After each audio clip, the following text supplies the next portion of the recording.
Yeah, and I did get a chance to look to see the interview that you did with Sung Yi.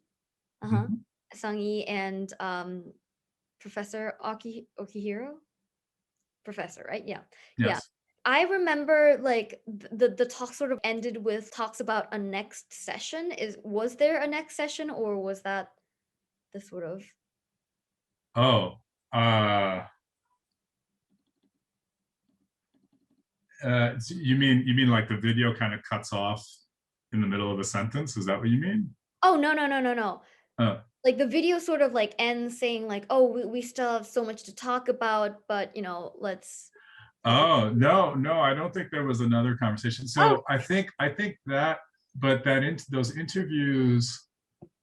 I mean, my memory is a little hazy now, but I think in what happened was that that happened in the spring of 2006. right. So for the 10th anniversary of the strikes, Mhm. the center organized a symposium, and they invited me and others back to Columbia for that. Mm. And so that might have been a reference to other parts of the program, Oh, I get because that. I want to say it was like a 2 day. I mean, I don't remember exactly, and I would have to go back and look, but I think it was like a 2 day program where there were a bunch of panels and discussions and so on. Mhm. And sort of as part of that, Gary had the great idea of doing this interview with the two of us, which I'm really glad he did. Yeah, oh, definitely, definitely, yeah. And you were both you and Sungi were like active propose like participants in the strike. So yeah, yeah, it's good to, get the oral history like really. Yeah, Yeah. Yeah. So when I it still was fresher, when it was only 10 years back and now it's 25. absolutely, absolutely. Yeah, yeah. I'm completely aware that this happened like yeah, I've been calculating and this was like 26, 25 years ago, so it definitely is a long time, but let's try to get as much Yeah, yeah, yeah, get your memory jogging. Okay, yeah. so yeah. So just wanted to, start off with like asking you really just like briefly like how would you define your own sort of involvement or role in the 1996 ethnic studies protests? I was one of the key agitators. Like, So I had helped organize a lot of actions around, starting actually when I was, I think, a sophomore, um, for around issues that I guess I would characterize now that around representation, sort of academic representation, around carving out spaces for people of color at Columbia, not just in terms of their presence in the classroom, but their presence in the curriculum, mhm, which seemed like the next. It seemed like the next natural battle at the time. I think mhm, at that point in the early mid '90s, um, the sort of the numbers of students of color had been increasing steadily, and there was, I mean, it still wasn't great, but the campus was growing more diverse, and the thing that was lacking was still this sort of intellectual representation, the mhm, recognition of people of color as intellectual contributors um, to our society, to our world. mhm, And the institute, uh, not what is now the Department of African American Studies, had started out as an institute when I was a sophomore, so in right. 1994. So it didn't exist when I walked onto campus. Mm, So there really wasn't the space for exploring like the roles of people of color in our society, and sort of really developing those kinds of intellectual approaches to issues that concern people of color. And so by '96, I think we had already made a number of proposals. There had been generations worth of proposals for various majors Mhm. in Asian American studies and in Latino studies. There was an undergraduate in the early 1990s or maybe late 1980s who'd written, I mean, essentially like a 150-page proposal, like outlining what Latino studies looked like at other institutions and what it might look like at Columbia, and doing something that we also did, which was also recognizing how you could use some of the classes that were already being offered to build a Latino studies major without actually needing to add that much more. You Mhm. needed a few foundational classes, but you already had the capacity for a lot of the things that you would need.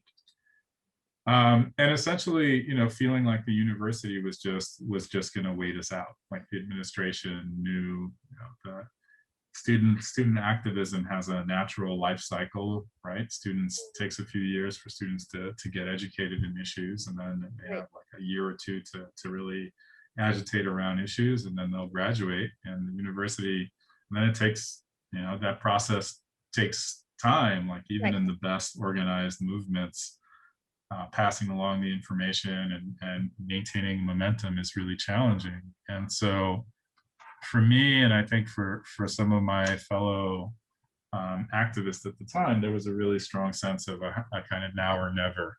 Mm. Um, and so I think that was a real driver into the 95, 96 academic year was, we need to make this push a little more, uh, maybe a little more confrontational, Right. because we're not being heard. And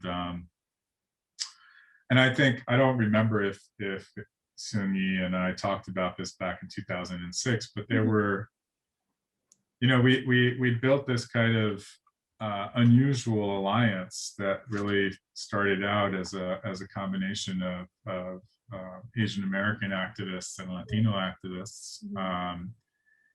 And we had very different philosophies. I mean, a lot of what happened over those years was kind of learning how to work together and um, bridging political and cultural differences in how we approached these issues. And I always the Asian American activists were way more knowledgeable about everything from organizing to how the university actually works than certainly than I was. Mhm. And so they were absolutely critical to helping us formulate like a vision, an institutional vision, which I don't think we Mhm. had, and also understand really how to organize. Mhm. But we had definite differences about how we thought about how we should go about things. And so the spring strike was really, I think, recognition that we talked about it as an option in the fall, but had focused on doing other kinds of collective actions Mhm. before that. And so I think the spring strike was really like it was like a desperation ploy at some level, Right. like Right. like Like final resort. Yeah. yeah, it really was. It felt like a final resort. Like we've tried all the other kind of standard sit-ins and demonstrations and teach-ins, and still we're getting the runaround. And so maybe we need to do something a little bit more dramatic. And ultimately, it's funny because I don't think that the strike itself was really the thing Mm. that worked. It was more the university's overreaction to the occupation of Mhm. Low and the arrests, and that really created a lot more pressure. Right. So With like anyway, the attention. Yeah, yeah, yeah. that was a long answer to your question, but No, no, that's no, no, no, no, no. It was a perfect summary of yeah, yeah. And you do actually talk about the Latinx studies demanders came in and we need a Latin American program, but then the whole Asian American Students Coalition was like, oh, we need this, this, this, we need these things to make a curriculum, like hire faculty. It was like a whole process of, education and learning. Yeah. yeah, Yeah. yeah. Yeah, exactly. Yeah, no, that's right. We were like, well, we just need to do this. And they were like, okay, well, to do that, you have to have this and Yeah. this and this. And this is why, the independence in hiring is so important. And this is why, and those were all things that I, at least personally, had never really thought about or didn't understand. So they taught me a lot about the way a university actually works. Absolutely, yeah. Referring to that interview with Eugenia, she was also a student who just became aware, and then she came in and she was educated on the spot day by day, and she started like learning about faculty, departments, centers, teach-ins, and stuff like that. So it seems like a lineage of learning and education sort of like passed down like word of mouth. Yeah, Yeah. yeah, Yeah, with the other part of that being the organizing, like the importance of knocking on doors, getting people to show up, and doing that kind of educating work, which I think very much came out of the kind of community organizations that the Asian American activists were part of, mm-hmm. and that also turned out to be absolutely critical to our success. Right. And you say, as in community organizing, that really got this education for, not only the organizers, but for like the larger sort of like public and for the campus. What kind of events were involved? Was it like teach-ins? Was it just like, time spent together? There were lots of different kinds of now that's where my memories are getting a little hazy, but I definitely remember that there were teach-ins. Like I remember that we had a teach-in in Butler, for example. We had yeah, I think we tried to do as many kinds of events as possible. So I remember we held a symposium on ethnic studies. I don't even remember exactly what the title was, but I remember that we invited people from other campuses to kind of talk about what activism around ethnic studies looked like there and give Right, us some sense right. of what programs look like. So I think there was like that, which was like a very formal kind of academic approach, if you will, excuse me. Mhm. Then there were things that were more informal, that were more like um, teach-ins. We organized something at one point that was called More on the Core, where Mhm. we invited faculty to who taught in the core to discuss a book that they would like to see, that they themselves taught maybe in one of their classes, but that they felt should be added to the core canon. And so I remember like Peter On, who tragically passed away recently, not so recently, I guess anymore, but still feels recent to me. But was a scholar of Islam, so he did one on the Quran as a CC book, and there were other ones like that. So there were multiple levels. Like so, I think we tried to reach out very broadly to people to highlight kind of the limitations with the core Mhm. and with sort of the way that the college in particular had constructed, had imagined intellectual training for students, if you want to think of it that way. Mhm. And then ways for people to learn more about like how institutional resources and institutional decisions impact education. You Mhm. could think of it as that. And then another category might be about like, what is ethnic studies? Why is it important to have this representation? What will this space open up that's not here right now? Mhm. Mhm. So there are lots of different levels, Yeah, and definitely. yeah, and because you couldn't, I mean, one thing we knew was like we couldn't start out with a hunger strike. Like there was no way that Right. right. Like we needed Yeah. to have Build people up educated for it. Mhm. and primed and understand why these issues mattered so much. And I think the other thing that's important to realize is like what was happening in the city and in the state and in the country at the time. So 92, Clinton is elected, Mhm. and so there's this hope that we're coming out of the Reagan Bush years. There's a change in the mood, the national mood. But at the same time, it's the beginning of the Giuliani era. We have a Mhm. Republican governor, and Governor Mhm. Pataki, who's cutting down. One of the first things he did, maybe not first. But Mhm. one of the things he did was start to cut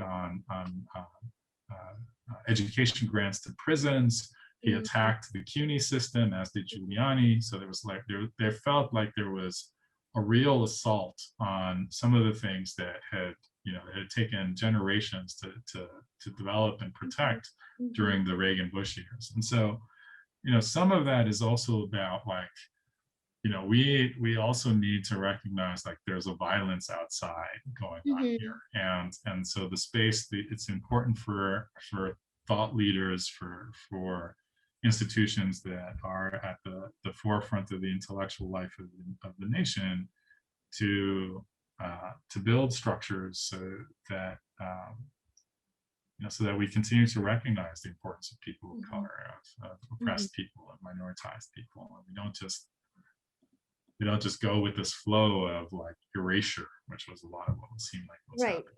Right, right. Yeah. So it was like responding to, many different forces from like inside and out. Yeah, yeah. Yeah. Yeah. One other thing that you mention in the interview is like when you or other organizers were relaying this information to um less knowledgeable undergraduates or students, like how were their responses when people came to the symposium without having worries about the core, but like not really? How did they respond? And like, did you see any transformation occur at the moment? I mean, I think it was a. I don't know that I can answer that. I don't know how.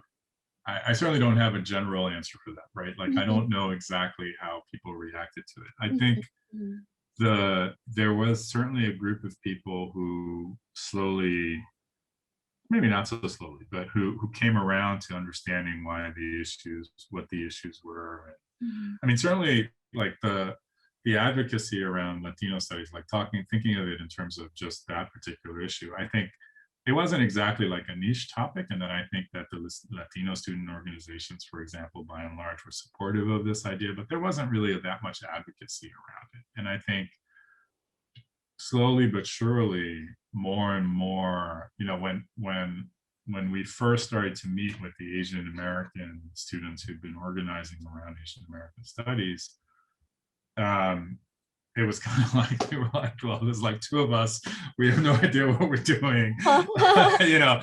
And so, okay, well, we're gonna come along for the ride. And I think it took at least a year, like maybe from my junior year to sort of get the message out, get more people involved, and mhm, sort mhm. of educate a broader swath of Latino students, certainly Latino undergrads. Um, uh, to where they also started to get that sense of urgency to understand why these issues were so important, Right, absolutely. and and how to organize around, like not just like be vociferous and upset, but also how to actually how to how to direct action. And then the broader community, like the example you just gave, this is a student, I may have met her, I may not have, I don't know, but Mhm, I mhm. think I know that there were students for whom the protest in particular kind of uh, crystallized Mhm. a certain awareness around these issues. Like they may or may not have been engaged up to that point, but the strike, the university's lack of reaction to the strike initially, the arresting of the students in Low, that brought them out. And they came to Hamilton when we occupied Hamilton. They came to those protests, and they were really, many of them. I mean, I remember friends of mine who were second semester seniors who were telling me that they were going to transfer if Columbia, like they were Right. like a month away from graduating, and Uh-huh. they were ready Yeah. to leave. Like they did not want to be, which was amazing. It was, and I think for me as an organizer and activist at that point, I was still very much in this, like, we're playing chess here, we're doing this and they're going to do that, Mhm. and it was kind of eye-opening to see like the visceralness of the reactions for some students for whom it was really about right and wrong. Right. in a way that I'd sort of forgotten. Like it is about right and wrong, but I'd sort of forgotten that because I'm like, well, we've done this, now we do that, and then we Right. organize here, we, and I Right. sort of lost the. Yeah, yeah, yeah. But, that's when, like, the beginners sort of, like, come in and, like, revamp up the atmosphere. Right. Yeah, Yeah, yeah. exactly. It's all, like, yeah, it's all a generational, thing. So, Well, yeah. yeah, no, but I think it was also like I mean, I also had those reactions when I talked to people I knew at other institutions. Like I remember having a conversation with a friend of mine who was at the University of Nebraska, and he was like, we've had I forget which they'd had, but they'd had African American studies for like 25 years at that point. Like he was like, "What do you mean Columbia doesn't have African American?" Right? Like Yeah. things like that. But they were just like there were things like that, like talking to people across the Mhm. outside that sort of reinvigorated that sort of notion, that sort of disbelief that we were still in this situation of having to advocate around these issues and Right, to push the right. university to recognize it, when in other places that wasn't even really a question. Right, right. And even in the interview, you talk about a few years before the strike, Princeton did a student protest, and all the students at Columbia were like, Princeton came up with this protest before before us. It's supposed to be like the sort of like hallmarks of Yeah, yeah, conservative. I mean, it was embarrassing. Yeah. yeah. 95. No, they occupied one of the buildings and Right, had a right. series of protests in 95. Yeah, no, no, Yeah, yeah. absolutely. Yeah. I heard. No, and I mean, I think that was the other thing is that it was definitely there was a mood, I would say, on the East Coast around these. There was a moment on the East Coast where a lot of the institutions that had sort of, ethnic studies had sort of traveled from the West out and Right. had not quite necessarily reached our little corner of the country. Mhm. And I think whether it's at Cornell, at Harvard, at Princeton, and obviously at Columbia, and maybe also at Brown. I mean, I think we heard from people. Like you also have to remember, like this is the early days of the internet, so there's still not a lot of communications in Yeah. that way. But we started to hear from people from all these other places, and because there were these movements happening around similar issues, maybe in slightly different forms, but Mm. essentially, reflecting the same kinds of concerns about um, how we were going to diversify the academy, not just in terms of people, but also in terms of ideas. Yeah, absolutely. That's where I feel like your demands for the student demands for ethnic studies. I don't know if this is the official file. It's like circulating on the internet. It was sort of like built on a separate website, but the ethnic student studies like manifesto. Yeah, Yeah, yeah. Do you have any? I came up with that name, so I'm very proud Oh, of okay. that.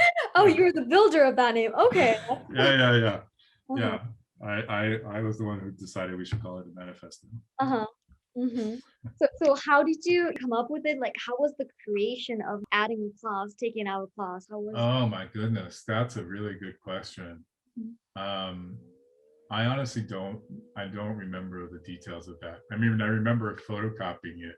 The astronomy. I use the astronomy department photocopier for a lot of these things. So the astronomy department was a net contributor to the ethnic studies effort. Absolutely, absolutely. Um, I mean, I suspect, like based on what I was just telling you. I mean, I'd have to go back. I don't even really know when we put that together. I'm guessing that was maybe spring of 95, fall of 95. Mm, mhm, But I think probably a lot of the content came from the Asian American activists who, mhm, mhm, again, had been thinking much more along these sort of structural lines, like how mhm. many tenure lines do we need in order to make the program viable?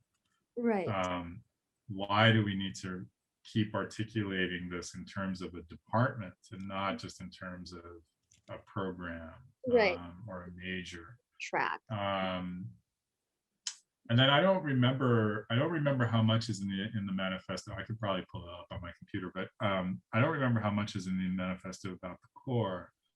But I Mm, think it mhm, depends a little bit. So at some point, we sort of grew to incorporate the Black Students Organization, mhm, and that leadership was very focused on making changes to the core. That was really the institute existed, so they couldn't, like, they weren't going to say we need African American studies because that existed, but they were very um, focused on what kinds of changes we can make to the core. Which Right. honestly, at the time and even today, I'm less focused on, because I think the core, I think by now the recognition is that the core isn't perfect. I think that's a broad recognition. Mhm, mhm. I feel like focusing too much energy on how to diversify the core is in of Mhm. itself not that useful. Right, right, right, right. Um, The core is the core, and then they'll add to it, they'll subtract things, but they have so much more other options to, right. offer. Yeah. Right. And so I think it's more about, yeah, and in fact, I always say, like, I enjoyed not all of my core classes, but I certainly enjoyed CC, and Mhm, and mhm. I thought there was real value to it, as long as you didn't buy into the notion that that was it.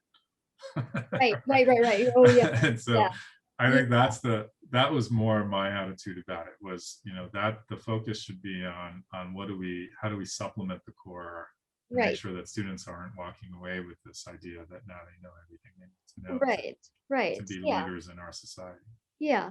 And then, yeah, there Um, are like discussions about, what the core is lacking and like what to, what the vacancies of the core actually just like teach us more than, what that's actually teaching. So, yeah, yeah. And now that yeah, I, that's an interesting one. yeah, Go ahead. yeah, and now that I see the ethics studies manifesto, there is like a reconstitution of the core curriculum and like convening a committee to critically assess the core. There are like two clauses on it. Yeah. Yeah, so that then means it's probably fall of '95, because I'm pretty sure that's when we brought in the BSO, and started having some discussions with them about things that they wanted to see. Right, right. Yeah. I felt like it was a very like political process of writing down demands and then going through negotiations. And then you were one of the hunger strikers, right? I was, Mhm. yes. How was that process? Like Like becoming one of the strikers, or being a striker. just like being a strike, like going on hunger strike on campus, camping, and then, you know, Yeah, going to classes and yeah, that's right. I went to the varsity show. The I think the um just to backtrack for a second, because now, Mhm, of course, I'm an institutional. I've been co-opted by the institution, and I think the delays, the delaying tactics. I mean, everything I said about the institution being able to kind of wait out students is true. But I think another part of that is that just the timeline for changes at institutions is much longer mhm. than students can appreciate. Yeah. Yeah, can stomach for sure, but even appreciate. So, even if you have the desire for change at the highest levels, which I'm not sure we had, but even if you'd had, it would have taken a long time without a precipitating event to get those changes to be Right, enacted. right. That's just the reality of how institutions work, and certainly, creating tenure lines is a complicated. It's a complicated animal. Mhm, Um, but I think, uh, to go back to your question. I mean, the I think we had a sort of, I want to say, we organized the strike in a very specific way. So mhm, um, we uh, we we asked for volunteers, and then the idea was that the strikers, we had a negotiating committee that would be the face. The idea was to kind of insulate the strikers from anything else. Like, so the strikers would be on strike. There was a negotiating committee that would be mhm, responsible for dealing with the university, and then we had, like, a couple of people who were assigned to do media, yeah, with mhm, the idea that we would be protecting, like, they would be the ones who would be handling media inquiries and sort of and talking things through. And of course, that was really naive, because the moment the strike started to get attention, what people really wanted to do was to talk to us, to the us, strikers, right, right, right? yeah, And yeah. so that really, so I kind of, my expectation was, I'm going to be sitting here on strike Uh-huh. for however long it takes, hopefully not too long. And mostly what I'll be doing is conferring with our negotiating team Mhm. around, because I had more experience than several people who were on the negotiating team in terms of talking to the university and to the Mhm. Mhm. administrators. Um, so that was sort of, I think, uh, my naive expectation. I think I was scared for at least the first 24 to 48 hours, and then I wasn't scared anymore. Mm. And although when Heather had to stop because she was ill, then that was also a little bit scary. But Mhm. the helpful part of that is that meant that we started to get these regular interactions with doctors, so Mhm. they were monitoring us. They also advised us to start using, like, we hadn't been, I forget exactly what we'd done wrong, but I think we weren't using the electrolytes in the right way to keep us Oh. hydrated. Uh-huh. So Heather got dehydrated essentially, even though she was drinking lots of water. Uh-huh. um, and so from that point, I wasn't as worried about my health. Mhm. And Yeah, I don't know what else to tell you. I mean, I think it was energizing to see, at various points, like the kind of, the urgency. Essentially what I would say is the urgency that we had felt, some of us had felt, Mhm. sort of being replicated in other people. Like, Mhm. now it Mhm. served as a galvanizing effect. I mean, it turned off some people as well, of course, but Mhm. it Oh. served as a galvanizing effect, it galvanized a lot of people into action, to saying, okay, we want to see things happen now. Mhm. Initially, we had actually, the tent was going to be, so it turned out that we were going to start on a Monday morning, and by a total coincidence, a calendar coincidence, that Monday morning was April 1st. And so Oh. there was initially some concern, like they're going to think it's a joke and maybe we should start on Tuesday. But we were like, no, if we start on the 1st, it'll make it easy for everyone to track how long the strike has been going, right? One. Like Yeah. the 5th will be the 8th. And so we showed up like that Monday morning, on the sort of the strip, on 116th Yeah. Street, Yeah. essentially. Like, we Yeah. were going to set up there, and the security was like, they came to see us, and they were like, "What are you guys doing?" We are like, "Well, we're setting up for a protest, blah blah." And they're like, "If you want to put the tent, you probably should stick it in front of Butler. That's probably a better place." I was like, And so that's what we did. So we put the tent there, and then there was a desk that was, closer to the sundial, mhm. with information and so on, and where, we also had a couple of people. Like, there were people who were assigned to kind of trail the strikers all the time, just to make sure that we were okay, and Right. make sure we could go back and forth. Right. So, yeah, and then we used, there were various things that were done, there at the sundial, and then, in low, because it took a very long time for the university to even recognize that a strike was going on. Mm, mm, They never, like, the Rupp expressed concern about the health of the strikers, but never came to see us. mhm. And I think, as I've said multiple times already, I think really the precipitating event for the sort of pressure.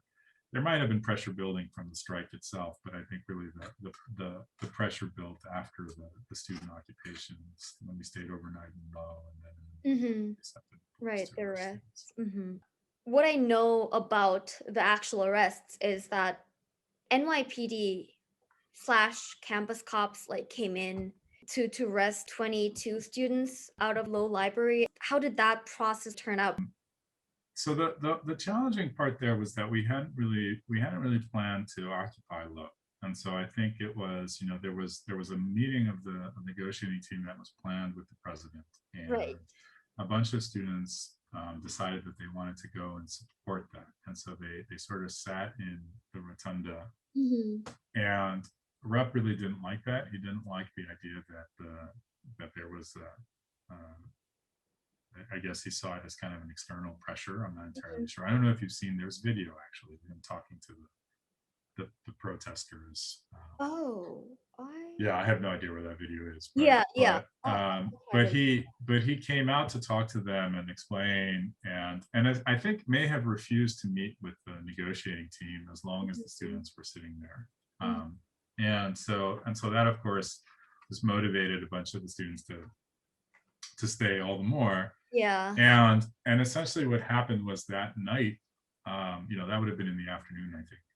Mhm. And that night we had a decision to make whether to stay in low or to leave. And I remember, and so that was not an organizing committee decision. That turned out to be a kind of direct democracy decision. Right. I think because the neither the negotiating team nor the rest of us had really imagined that we would occupy low. Mhm. But so people made a case for and against, and the Stephen Rittenberg, I think, may have come through and told us all that we were risking arrest if we stayed, or disciplinary actions if we stayed. Mhm. And people made the decision to stay. So I remember I slept in the rotunda, Mhm. and we'd sort of closed off entrances, I think, and I think Columbia also then closed the campus. That's when they Right. you Close had to have ID to get into Mhm. the Mhm. campus. And Mhm. so I remember very distinctly coming out in the morning, Mhm. and looking around, and like the campus was deserted. Uh-huh, yeah, yeah. and It's like a and my ghost town. Mhm. and my friend Adam, he was a long time involved in all kinds of community Mhm. Mhm. activism. He had like a portable megaphone, and so he got on it and started to sort of sing like, "We shut down the campus, we shut down." And so anyway, it was clear that they were going to bring in the police. I don't remember who told us, but it might have been some of the faculty we Mm, worked with who were mm, sort of advising the negotiating team. mhm, And so at that point, essentially, we asked for volunteers to stay, mhm. Right. to be arrested. Mhm. And so Yeah. a number of people, Mhm. including my now wife, volunteered to be arrested, Mhm. and the rest of us left. Mm. And um, we decided that the hunger strikers, should not get arrested. That just didn't seem like a good idea. Mhm, and mhm. so, Yeah. and so there was some training with the people who were going to get arrested about Mhm. how to do it. Yeah, yeah.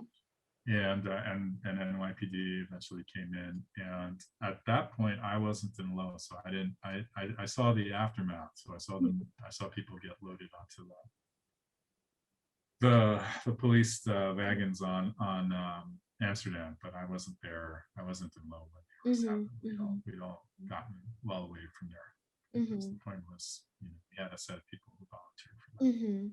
At the point where people were being arrested, did you feel that, oh, this is going to make a huge statement, which did, or were you worried that all these students punished and that nothing to actually come out of it?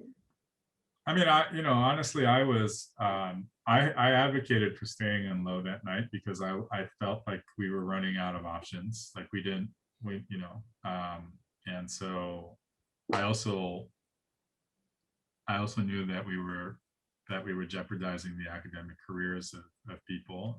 And Mhm, I mhm, think that's something that for me at least has always been a little bit difficult to reconcile, is that I certainly know that for the people who didn't graduate in the spring of '96, mhm, coming back to campus and finishing up their studies was hard in a lot of cases. mhm. Their academic records were definitely impacted by what happened in that spring. Mhm, mhm. So I don't want to say that I was like, oh, whatever, they'll get arrested. Uh-huh. Uh-huh, I was definitely cognizant of some of the risks. I don't know. I think I honestly I can't quite go back and capture my mindset at the time.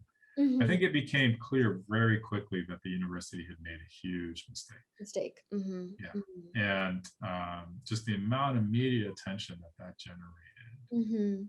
Absolutely. Yeah. We were suddenly like the number of people who wanted to talk to us.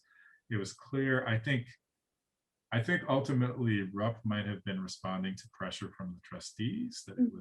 it may have come from the trustees, is the story that I later heard, that he wasn't necessarily all that eager to do it. But I Hmm. mean, it I can only imagine that it would have pissed off a large number of uh, faculty. I think it galvanized, it was again a motivator for a lot of students who maybe were still on the fence about at that point, about like, Right. why is the university reacting in such a way? Hmm. It certainly upped the pressure on both sides, I think, from alum who were pissed off that this was happening in the first place, and then alum who were angry at the university's reaction. Hmm. Hmm. So it was a really, really, really bad decision on the university's Mm. It definitely feels like it. Yeah. Yeah. When part. I'm even doing research, the amount of local media articles pop up from that moment is just it's a high Yeah, rise. I don't think so. I'm trying to think. I mean, because of course, the thing that in the popular imagination that a student arrest at Columbia immediately goes to is 1968, Mhm. and I don't remember. I mean, there had been significant protests at Columbia in the years between, certainly Mhm. around like divestment from South Africa, things Right, like that. right, right, right. But I don't remember whether there was a building occupation. I don't remember whether the police were brought in for that when the South Mhm. African Mhm. divestment. But Mhm. it seemed like the scale of the arrest was Rest. was for everybody. It was directly. It just drew a line directly to 1960, and that Absolutely. just that brought in a whole other level of attention. Right. I guess like another thing I would want to ask is like you were a senior Mhm. in April, so you were probably going to graduate in the next In a month. 2 months. Yeah, in a month. In a month, right. Yeah, yeah. Yeah. What was it like when you're fighting for a curriculum you might not, and you and your colleagues might never have access Yeah. to? Well, I think that was easy. I mean, I was an astronomy major anyway, so I wasn't someone who was gonna. Uh, None Mm, of this was for me. mhm. it Uh-huh. was Well, it was pretty yeah. clear. It was pretty clear to me from the Really. start that that wasn't really what it's about. Mhm. Although, I mean, I guess I kind of got involved to start with because I'd taken these Latin American civ classes that I really Mhm. loved, and Mhm. that professor was denied tenure and wound Right, up right. leaving. Mhm. So there was definitely a personal connection because I just she was wonderful, and the fact that she was going to go was. But I think all of us were pretty clear on the idea that it was about opening up these spaces for future students. It wasn't really about us. And besides which, although I'm certainly not I'm not trying to say that Asian Americans should major in Asian American studies or Latinos should major in Latino studies. To Mhm. me, it wasn't about that either. It was really about creating opportunities for all students, right? Right. Absolutely. Yeah, yeah.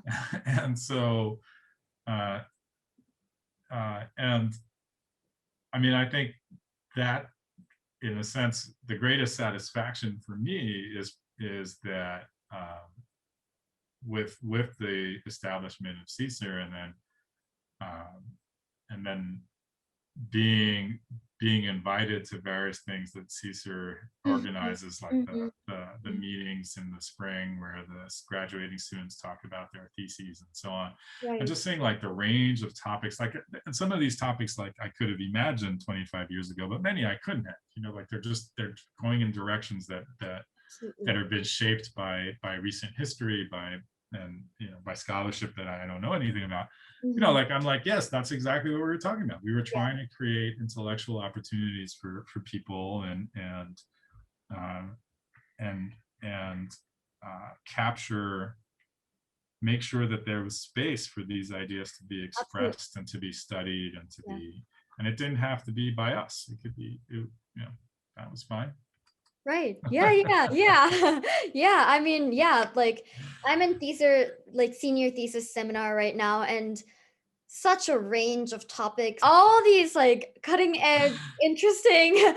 performance analysis and projects that, just like, yeah, it just like gets us moving in, gets me moving in such a direction that I really didn't expect out of my like academic experience, which is just, yeah, which I can probably say like wouldn't have been possible in other more Right. traditional departments. Yeah. So, thanks to you that we're, enjoying this class. And yeah. Oh, you're welcome. I mean, I don't think it's nice to me, but yeah, no, and exactly, right. And so that, and I think that was the thing, going back to the people. I mean, and it's very funny because I don't remember exactly. Well, this was before the pandemic, so it had to be spring last year Right. when the African American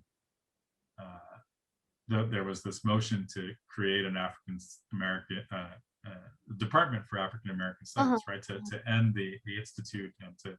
transition to a department. Right. And there were a few things about that that were very funny to me. I mean, one was the arguments that were being made were exactly the things we Okay. talked about 25 years ago. Like, Absolutely. Yeah. department you need to be able to hire your own people. Like that was one of the arguments that they made. Yeah, that's why we need a department.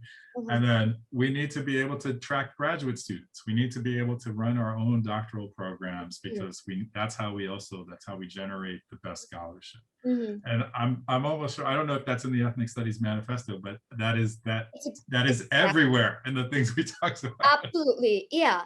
Yeah. Yeah. So that was funny, right? And I was like, yes, we said this 25 years ago. And then the other thing that was very funny was I went to this faculty meeting, that was ahead of a vote about whether or not African American studies should become a department, and I expected it to be somewhat contentious. Just based on the history, I was like, oh my God, okay, I got to go. I got to be ready to argue this. Right. Mm-hmm. And I was just amazed, like the number of people. I mean, and granted, the faculty has changed in 25 years, Mm-hmm. but there are still a fair number of people who were around 25 years ago. That's true. Yeah. And and yet the dominant sentiments were, I can't believe this hasn't happened yet. And I was like, well, it hasn't happened yet because of you. Who are you surprised by? And so I was like, so I was actually taken back. Like I didn't have to say anything. I didn't have to do anything. Like there was just this real general consensus. Like we should have done this years ago. And I was like, yes, you should have done it years ago. And I'm amazed that some of you who were here arguing about how these are not intellectually valid areas of inquiry are now like, why didn't we do this 15 years ago? Yeah. So anyway, I mean, and I think that's a recognition that indeed, like the student, the student engagement, whether it's in IRAS or in CSER, has been tremendous. And like, I don't think you can't help but be impressed by the kinds of things that students have been involved with. Mm-hmm. And in the case of CSER, go back to this issue of like, if only it were better resourced than imagine what it could do. Absolutely. Yeah. Yeah.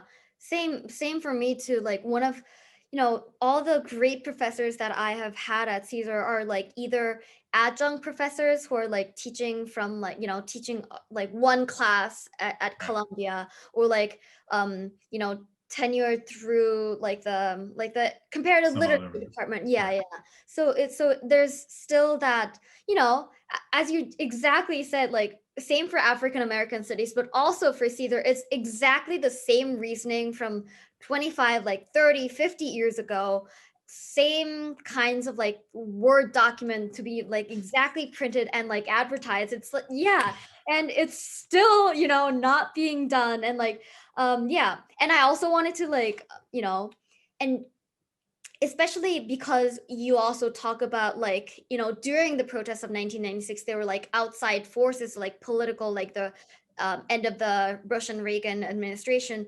There was, like earlier last year, there was like Black Lives Matter protests, and the issue of police brutality against African Americans like at its height. And then, I remember there was like a provost letter to like the students, sort of like recognizing, the like African American studies and like the many sort of like academic um prowesses that Colombia is sort of like making to combat Systemic like racism systemic and yeah, racism. Yeah, and then like yeah, there was like African American Studies department mentioned, but like what's happened to like all the other like like student like multicultural like diversity center or like Caesar. What there's so much yeah, omissions and lack of information on that letter that it really just like resonated with like faculty and students at that moment, like how un unknowledgeable we are of like the same rhetoric that has been just there all the time. Yeah, yeah, yeah. absolutely. I think Caesar's situation is very interesting now because obviously the fact that African American Studies has become a department It's at some level sets a precedent, right? absolutely, yeah. But I also think in talking to Francis about this quite a bit, I mean, it's pretty clear that the structure for Caesar now as it exists would not work as a department, Mhm, and there might be some significant losses if you tried to turn it into a department. mhm, mhm. So there's a bigger debate there. I mean, to me, it's still a no-brainer because I just think that this reliance on adjuncts, on having to Right. tenure people, It's having to hire and tenure people through other departments is just terrible. absolutely. I Mhm. think Francis's point, and it kind of goes back to what you were saying about the way the theses are created, is that if CSER became a department, it Mhm. would be kind of bound by much more, maybe potentially much more conservative approaches to the scholarship. Mm, And some of the creativity, some of the energy that's come from living in this sort of middle this ground. intersectional Yeah. place, yeah, between these different kinds of scholarships and these different, some of that might be lost. Mhm, mhm, mhm. Yeah, but considering the tradition of like university and institutions, that could be the case, but out of that, thinking about these two things, they're not mutually exclusive, like having an intersectional more creative approach and methodology shouldn't be totally mutually exclusive with having faculty Yeah, hiring stars and yeah, having a good curriculum and having graduate students to go on with a creative right. pursuit. Yeah, Yeah, yeah, but yeah. No, I apparently, agree with you, and I think regardless of how you look at it, CSER's been under resourced. I mean, it's absolutely, hard not absolutely, to. yeah, It's yeah. Sort of closing off, how has your dedication to this inclusion and like democratization of like higher education in institutions like Columbia, institutions that you're in, like how did that, how do you engage with these causes now? right. Well, I mean, I think I mean, at many levels, I'm very grateful for the education I got at Columbia in the classroom and outside of it. And so my experiences around organizing and participating in the strike and thinking about what institutional change looks like, um, all of that has been a a uh, has definitely shaped my career. I also would say that the fact, my it also, since I didn't expect to come back to Columbia, but here I am now. I think part of it also made me very cognizant of the sort of both potential that, let's put it this way, Columbia's flaws, but also its potential and the way in which it can really um, exemplify the sort of institutions that we want to build, right? And so you can focus on its limitations, but you can also think about like how it can be a leader. So in practical terms, I think, when I transitioned to being, let's say, a full-time scientist, Mhm. um, my focus in terms of these kinds of issues became a lot about, very similar in the sense that the sciences in this country profoundly unrepresentative. They are some of the least diverse spaces that we've managed to create, and we were facing, as a result, a kind of crisis in Mhm. terms of being able to address some of the major problems Mhm. that we face. Mhm. Um, the pandemic being a very salient example, but there are many other Well, ones as yes. well. And so, you know, I've dedicated a lot of my career to thinking about and developing programmatic approaches, and also, you know, sort of writing reports and other ways of, you Mhm. know, how do we how do we deal with the lack of diversity in the sciences? How Yeah. do we change that? Right. Most practically here at Columbia, when I came back to Columbia, I was involved with discussions, and then became the director of this Bridge to the PhD program, which is a program that's been around now 14 years, Mm. that is for underrepresented minorities who want to get a PhD in the science field or an engineering field or economics now, um, but who aren't quite ready to go on to graduate school. And Mhm. so we, they come to Columbia as post-baccalaureates. They, they work as research assistants in Mhm. various labs, and we do a bunch of professional development with them, and then we send them off to PhD programs. So I directed that for a decade. I'm still, in fact, the meeting I had before this one was with the faculty advisory council for that program. So I'm still very much engaged in Mhm. those kinds of activities. Right. Yeah, yeah. So it hasn't gone anywhere. It's just expressed in a Absolutely. bit of a different Yeah, way. yeah, yeah, yeah. And all the writing, all the articles from that strike also talk about just because we get like an African American studies or like an ethnic studies department doesn't mean all the responsibility just transfers all to that department or center. Right. Every department needs to have like accountability and responsibility and like try to invoke these themes and not just shove it away and then like yeah, sanction it somewhere. Right, Yeah. right, Yeah. right, right. No, and that's an interesting point. Yeah, I mean, it's not CSER's job to address all the diversity issues of the university, or Yeah. you know, Yeah. that's not really the way it works. Right. So yeah, uh, um, so yeah, so I think it was. I mean, I think it's been important for me. You know, I really enjoy what I do. I like research, Mhm. and I enjoy my research, but I also recognize that it's a selfish kind of activity. Like, it's Oh. really for me.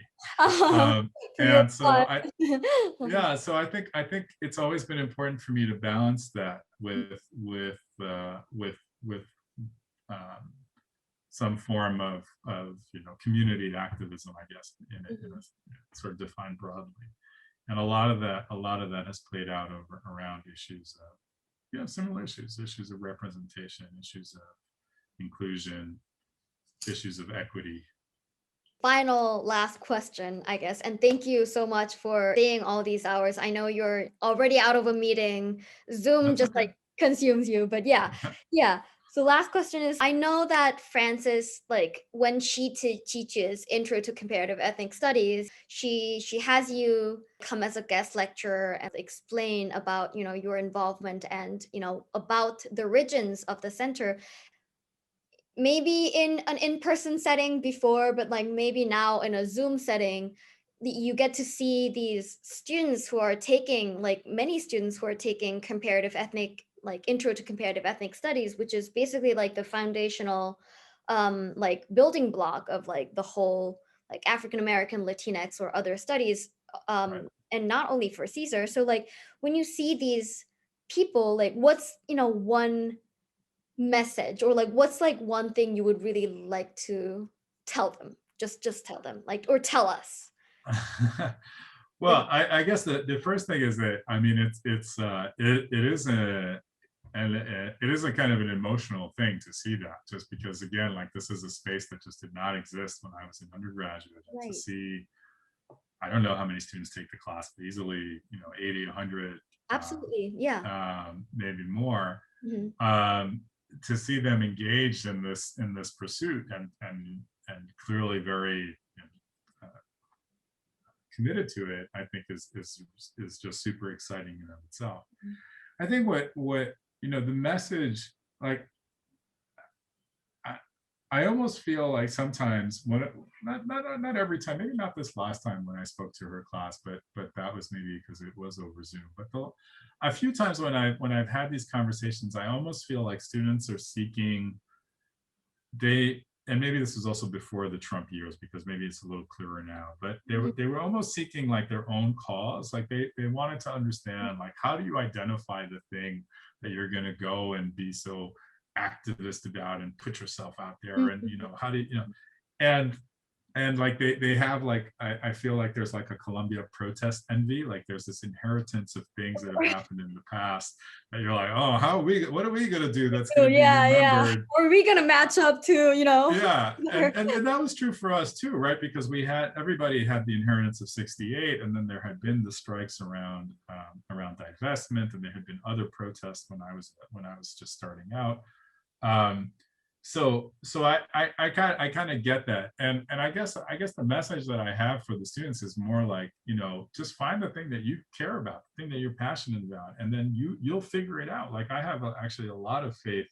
Like they I I'm old now and kind of co-opted. Like, I'm a member of the I belong now to the institution. Mhm. I'm like, yes, it takes 4 years. Like, I understand. Like, that's totally been ingrained in me. And so I think the impatience of youth. We need that impatience. We need that passion. We need that desire to see things change, not tomorrow, but now. Like, that's a big driver. And honestly, I don't really care what you decide it is that it's going to be about. I think Yeah, yeah.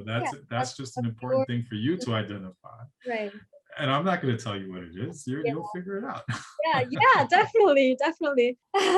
Yeah, thank you so much. Yeah, like, yeah, I've really, like, looked forward to this interview as, I was researching, and thank you for saying yes so easily. Oh, you're welcome. I mean, it's hard for me to believe that it's been 20. I mean, on the one hand, it's hard for me to believe it's been 25 years. On the other hand, I kind of know exactly where those years went. So I'm not that Uh-huh. surprised. But no, I'm glad. It's nice to be able to commemorate the strike, and to go back, and as I said, I mean, it's really exciting to meet students like you who are still who are for whom this is a real thing, that this is a part of their education, and it's Absolutely, providing. absolutely. Yeah. That's the exciting piece from my perspective. Yeah, yeah. Thank you. Yeah. Have a You're good welcome. Thank you. wonderful